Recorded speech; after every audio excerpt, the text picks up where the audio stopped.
Нойр гэдэг бол яг үнэхээр яалч асуул бүх юм бүх юм гадаанаас тэр өсөлт биш. Ерөөсөө юм сэтгэл санаа байна, өсний үнэлт байна, зүрх байна. Тэгээд дээрс нь юу байна. Тэгээд одоо би бол үнэхээр ингээд нойр төсөж байгаа. Тий. Миний одоо зүрх жоох нэг юм өвдөө болсон байхгүй.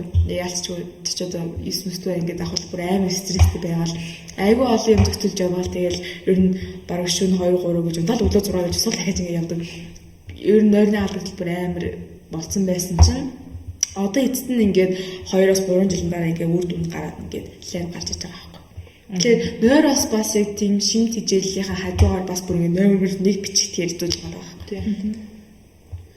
Моос 8 цаг унтсан хүн тэгээ 5 цаг унтсан хүн шал өөрсдөж боддог гэж байна. Би нөгөө нэг орой ирж дундтгүй ч гэсэн нөгөө амар тултал ингэ бодож байна.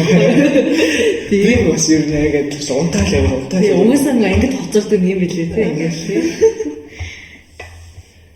Яг ингээд унтаал тэр угаас яг тэр бодол бас тэр зүүд бас сайн нөлөөлдөг байхгүй.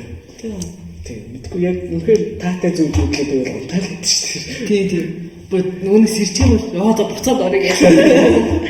Тэгэхээр би орж чаддгүй шүү буцаад. Тийм. Тийм. Нэр таслахгүй л явах. Яг гоё мэдэрээс ирчихнэ. Яг баяжаа. Тэр амар гүн унтах зүйлдэг гэсэн тийм.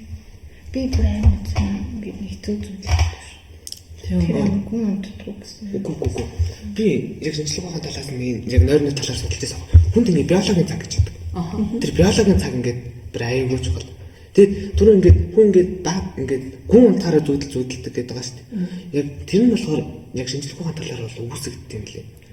Ингээд хүн ингээд зүүдлэхгүй ингээд унтах нь хамаагүй ингээд хүн ингээд бит ингээд 50 хамаар гэдэг юм зүйл. Одоо чинь хүн ингээд зүүдэндээ яваад чинь аимшигын эсвэл хатлалтай тийм ингээд зүүдлээ. Хөлрөөлсөн тийм ятарсан гэдэг бит ингээд ачаалал өгсөн гэдэг байхгүй. Тийм болохоор зүүдлэхгүй унтсан юм байна. Тийм. Дахин унтраагаад яг өдөр чигээр намраа юм лээ. Тэгж яг бүтээ амарч байгаа байна. Тэгээд зүүд ингээд тийм аягүй сонирхолтой факт гэдэг юм лээ. Зүүд ингээд юу хийцэнтэй ингээд холбоотой. Байдаг гэд. Одоо жишээ тийм тослог тиймэрхүү зүйл хийсэн болол оройн ингээд баг ингээд хар тарах магадлал хамаагүй хийдэг. Тиймэрхүү зүйл ингээд байд юм лээ. Тийм ковидон шууд холбогдсон шүү. Би бол багада тиймэрхүү юм сонсч байсан гэсэн юугээс үзээгүй байсан байхгүй юу? Кофе уугаад том харддаг. Тэгээд кофе ч амар амттай шүү дээ. Миний бодлоор амттай тэгэл бүр амар том аяга ууж унтсан чи бүр үхчихсэн шүү дээ. Амар мохот үнтэй харддаг. Би одоо дандаа чихэр идэв дандаа л крашаа зүтэлдэг. Сонсч ирөө. Доор 80-ийн үлдээ чи. Тийм. Тэр нэг миний дуртай биологийн цаг гэх. Одоо жишээ хүн ингээд оройн 11 цагаас өмнө унтахаар ингээд би ингээд бүр ингээд амардаг. Одоо жишээ хүн болгоны биш ингээд хүний эрэхтэй ингээд цагаар амарч идэг гинэ. Одоо жишээ оройны 1-2 цагийн хооронд илэг мэлэг тиймэрхүү. Тэр бол үнэхээр үнэн юм билээ. Одоо ингээд оройтож унтдаг хүн ингээд хэдийн ингээд одоо жишээ ингээд өглөө 4-өөс унтаад өдөр 12 цаг хүртэл унтсан хүн эсвэл орой ингээд 11 цаг юм уу 9 цагаас өглөө 5-6 хүртэл унтсан хүний биеийн чадвар чал өрөдөг гэнэ. Амар сонирхолтой. Ингээд бидний ингээд зөв ингээд үл ашаагаад байдаг. За энэ бол нэг тийм чухал биштэй гэдэг зүйлүүд ингээд хүний эрүүл мэнд ингээд биштэй ингээд амар нэгт холбоотой байдаг гэж байна. Одоо жишээ бид нар одоо ингээд өдөр хэрэг унтахаас биш ингээд шүн яг хэр сайн ойр авахаас ингээд аягүй чухал эрүүл мэндэд холбоотой байдаг. Тийм болохоор ингээд оройтож унтахаас илүүтэй аль болох эрт унтаад өглөө эрт басна хамаагүй байдаг. Тийм сайн нэг эртэн тогтсоо нэг цайцгаар амдаг гэсэн шүү дээ. Тэрэн дээр бас яг оны өмнөхөн завь нэг 10-11 сар байсан баг. Яг ингээд унтаад яг нэг тэр чинь нэг өөрөө нэг 5 цагийн алдаад байгаа заяа. Ер нь хүний биеийн хамгийн сүүл амард нь зүрх гэж байгаа байхгүй. Тэнгүүд нэг юм мөрөөр 5 болжсэн чинь зүрх амар өвдөс ирдэг баг. Миний зүрх амар өвдөг гэсэн шүү дээ. Тэгээд зүрх амар ингээд гинт өвдөссөн чинь яг цагаарч зүрхээр та болчихсон. Тэгээд за зүг юм байна гэл.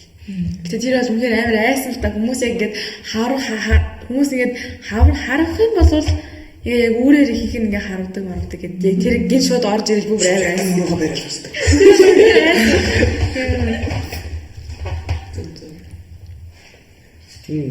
Гэхдээ угаас яалч унтаад өдөр сэрж байгаа хүн, өглөө сэрж байгаа хүний сэтгэл зүйн хүмүүс шал өөр юм л да. Өглөө ирж сэрээд тэгээд бүтнээртэй хүмүүс сэрж байгаа шүү дээ. Хоёулаа бүтнээртэй сэрж байгаа. Гэхдээ үд дүн сэрэх, өглөө ирж сэрэх шал өөр юм. Цаанаасаа л нэг ажлын бүтээгдэхүүн өглөө эрт зэрэгтэй нэг холбоотой нэг гоё юм байна. Одоо ингээ амжилтны өрсөн хүмүүс ихчлэн амар их эрт зэрдэг гэж байгаа байхгүй юу? Яагаад вэ гэдгсэн чинь одоо энгийн хүмүүстэй адилхан одоо тэгээд болоо молоо гэж сэрэх юм бол өөртөө гаргах зам цаг зам нь юм бол аюу бага байдаг гэж байгаа байхгүй юу? Яагаад гэвэл ингээл бос хүмүүстэй ингээл яг гоё өөртөө цаг гаргахын юмнууд те гэр бүлийн ингээд сэрүүн байгаад одоо ингээд шуулаад өөртөө цаг гаргаж чаддгүй. Өглөө эрт зэрэх юм бол гадуур ингээд цэвэр гарч алхаад гүүгээд те ажиллаа эсвэл амжуулаад би одоо юунаас одоо шинэ он гарч байгаа юм ингээд өглөө 5 цагт сэрээд хичээлээ идэг болъё гэж бодоод байгаа. Энэ бол миний амьдралд бол амар том өөрчлөлт очиж чадна гэж бодоод байгаа. Зөвхөн чадахгүй бол. би бас яг хичээл орж байгаа үед итгэдэг байхгүй юу? Одоо нөгөө гэр бүлийн асуудлаас болд юм аа. Одоо жишээ нь яг ингээд орой ингээд хичээл хийх гингод ингээд гэрийнхний бас ингээд эрхээс болоод ингээд хажууд ингээд зурагт илүү дутуу чимээнээс болоод хичээлээ төвлөрч чаддаг. Би одоо нөгөө ингээд жоохон муу зуршил гэх юм аашийн, сайн зуршилч гэх юм аашийн орой ерөөсөө төвлөрч чадахгүй. Тэгээд яг ингээд өглөө эрт босоод ингээд хичээл намаа гэрийн даалгавруудаа хийдэг болсон. Ингээд өглөө 4 өнгөрөөж 4:30 дэргээ босонгуудаа хичээл намаа ингээд тэгээд ангууд төвлөрл ингээд хамаагүй өөр болдог. Тэгээд бас нөгөө түрүүний нөгөө нэг өдөр сэрсэн өглөө сэрсэн хоёрын ялгаа гэдэг нь шүү дээ. Хүн аюутын байгальтайгаа дасан зохицдог амтаа. Тэгээ өглөө эрт ингээд сэрээд янгот өдөр ингээд амар удаа үргэлжилж байгаа юм чинь санагддаг байхгүй юу? Өдөр сэрснээс илүү цаагддаг. тийм болохоор хүн ингээд бүтээн чаяг өөр болдог. Тийм. Орой унтаад оройс ирэхээр өдөр ингээд талан баг явчихж байгаа. Тийм. Тэг би Тэгээд цаагаас ингээд нэг навшийн мүүд Өөдөө би бас нэгээс ирсэн одоо ингээ 5 цаг ингээ одоо 5 цаг болж штэ. Ерөөс ингээ хитгэн мөрд нь ингээл одоо 20 болоо гэхдээ одоо хоолойдоо буцаа унтаа штэ. Ингээ би өндөр ингээ ганц л юм хэлээ штэ. Ийм л би өнөөдөр 2 биз ирсэн. Өглөө 6 гэж бодсон. Би өглөө 5 гэж унтаад өглөө 10. Би тэгтээ 7 хоног гэж бодоод байгаа шиг байна. Яагаад? Дараа 7 хоног дараа л ч байж. Тэгээс сошиал медиа ер нь л аяг нөлөөлж байгаа. яг энэ үнээр яг ээж аав хэлдэг үнэн л чинь утасны юм байна. Манай ангийн тал хүүхэд нь 90 юмгүй нүдэлтэйсэн би тоолсон. Тэгээд миний хувьд бол энэ бол яг цэвэр утас. Тэ нүдний ирүүл бол ялч нөгөө хитрхи ойрын зүйл харсаар холын харан ингээд бүрсийдэг болчдөг. Зөвхөн ойрын зүйлд ингээд фокусыг тавьсаар артлахын юм Гэтэ миний бүрсийдэг болчдөг. манай эмээг их таалагдсан дандаа удмаар харамт. Тий бас дамждаг намаа маяг ингээд бүр уцгүй байхаас их харамтсан байхгүй. Жоохон баруун гэсэн. Манай ээж нүдний шилтэй ч гэсэн би бол зүг харагдаж бол уц авснаас хойш нөгөө хүнчлэн дотор ингээ ханхуур ингээ Тэр чинь нууц үзэж амар аа болоод Тэр ялч нүүрэн дээр тулаад зөвхөн наадлахын юм ингээд хүн чинь ингээд фокусыг харж байгаа шүү дээ. Тэгээд артлын бүрсийгээд байсараа тэгээд холын харан бүрсийдэг. тийм тэгээд сүүлдээ саяхан нөгөө багш нарын ажил хаялтаар бас аюу уцсандаа орсон байхгүй. Тэгсэн чинь манай гэр бүүнээр нүдний ханаж нэг юм амар нуухгүй юм нүд дулаад тийм өвчтэй болоод халдварлаа. Тэгээд уцаа үзэх юм бол бүр амар улаагаал өвдөөл. Тэгээ нөө эмчтэр очихгүй юу? Нүдний ханаа тусдээ ширхсэж юу хуцаа шалгараад байгаа. Хин ч надад ч нүдний ханаа тусдээ зүгээр юм тосыг гэл нөгөө тосын төрсөн ч зүгээр болсон л да. Гэтэ уц үдэнгүүд дахиад сэдрээзээ. Тэгээ ер нь бол уцаа юм жоохон бойлсон л да. Тэгээд нүдний витамин авч усч юм болсон шүү. Гэтэ ингээд утас гэлтгүй өөр ном бас ингээ адилхан ингээ төлөвлөдөг хараад найзлах ингээд даралтан нас адилхан. Хүний яг амьдарч байгаа нөхцөл бас нөлөөлөх байна. Хүн одоо офис ажил хийдэг байлаа гэж бодчих. Тэр чинь ингээд дэлгэцэл гарч байгаа. Тэр чинь тэр хараа сайтай хүн байсан гэсэн ингээд тэрийг удаан хугацаанд хийсээр бод ингээд хараа муудах юм. Эсвэл одоо ингээд том талбай, барилгын талбай дээр ажилладаг хүн их мэл ингээд хоол байр нь харж байгаа шүү дээ. хоолны ураас ойрын хараа яваад мууддаг гэсэн. Манай ээж хараагаа төлөвлөж хоол моолны өөрөөс хаажлахгүй, халдуус мөс нэрс хаажлахгүй. Хараа тэглэлт тий. Би тэгж хараа тэглэлнэ. Йоо, нүдний шилжээ өгүүлбэр амар хэцүү шүү дээ. Яг нь коронавирус үүсдэг. Яаж ч нүүр яа. За. Ер нь үнэтэй гэж ер нь дуусах. За тэгээ. Тэгэхээр ер нь бол яг анхнаасаа шимт хийжэл, хооллолт, тэгэл нэмэлт бүтээгдэхүүнүүд ярьлаа, сэтгэл зүй ярьлаа, нойроор дууслаа, нүдний аргаар дууслаа тийм ээ. Тэгэхээр ер нь бол эрүүл амьдрал, эрүүл байх, сайн сайхан байх юм бол амар олон зүйлээс шалтгаалж байгаа. Гэтэ яг ингээ хараад үзэнгүүд яг ингээд амьдралын хэв маягаас шалтгаалж байгаа юм л да. Тэгээ бас нэмэлтээр ингээд оронгууд сэтгэл зүй орж ирээд.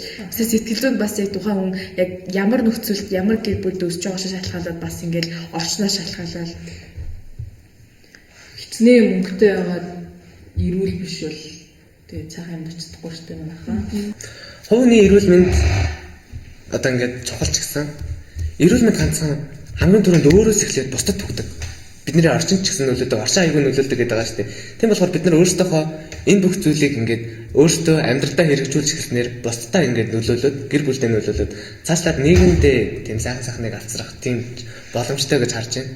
Тийм болохоор эхлээд хувь хүнийхээ эрүүл мэнд, эрүүл ахуйг засаад тэгээд тэр чинь бусдад нөлөөлснөөр ингээд цаашаа илүү сайн сайхан болох боломжтой гэж бодож байна. Энэ бүхнийг хараад. Бие махбодын эрүүл мэндийг эрүүл байлгаад өөртөө хичээгээд тэгээд Монгол улсаа хөгжүүлцгээе манайхаа. Маргааш дараа жил гэлтүүр яг одооноос өнөөдрөөс эхлээд ер нь өөрөөсөө л бүх юм шалтгаалж та бас хитрхи нийгэмтэй бусад руу явахгүйгээр зөв өөрөөсөө эхлээд бүгдийг тунгааж бас үзүүл зүгээр хаа гэж бодчих. Тэгээд уусан хүний амьдралын ингээд хамгийн чухал нь эрүүл мэнд гэдэг байгаа шүү дээ тийм л эрүүл мэндэд амар сайн анхаарах хэрэгтэй. Тэгээ эрүүл мэндэд анхаарахын тулд болохоор юм жижигэн үйлдэл жижигэн зуршлууд амар эрүүл болгочихвол амар эрүүл амьдарч болно. Тэгээд уусан нэг ад жаргалтай амьдрахын тулд нөгөө амар юм амжилт бүтээл амар өргөлт нь хүрэх ёсгүй. Зүгээр нэг ганц пицца идэхтэй л ингээл амар юм мэдрээд идчих тэр амар ад жаргалтай гэдэг шиг ер нь юм амьдрал амар юм жижигэн үйлдэлүүдээс ингээд амар аз жаргал бүтдэг тийм шиг жижигэн зуршил амьдралынхаа жижигэн зуршлуудаа л амар эрүүл болгох юм бол эрүүл амьдарч чадна. Эрүүл байх юм бол тэгэл аз жаргалтай. Эсвэл бүгдийг өөрөөсөө тийм өөрөөсөө л юм биш. Гэхдээ энэ бүхэн танаар байна. Та өөрөө сонгох гэж байна. Том зүйл хийх гээд ингээд өөрийгөө шаналгаа тоошин тавиад байх хэрэг байхгүй. Өдөр тутмын ингээд жижигхэн зүйлээ ч гэсэн том зүйлээ жижиг зүйл рүү байгаа гэж байна шүү дээ. Тийм. Нөө их битээ хий, байнга хий, битээ хий, өдөр бүрл хий. Яг тийм. Төгсгөлөө нөгөө нэг их шиг гоё хийх үү. За нөлөөлөгч нь нөлөөлж чадсан уу гэж байна. Гоё. За тэгвэл Нөлөөлөгч нь нөлөөлж чадсан уу? Чадсан уу?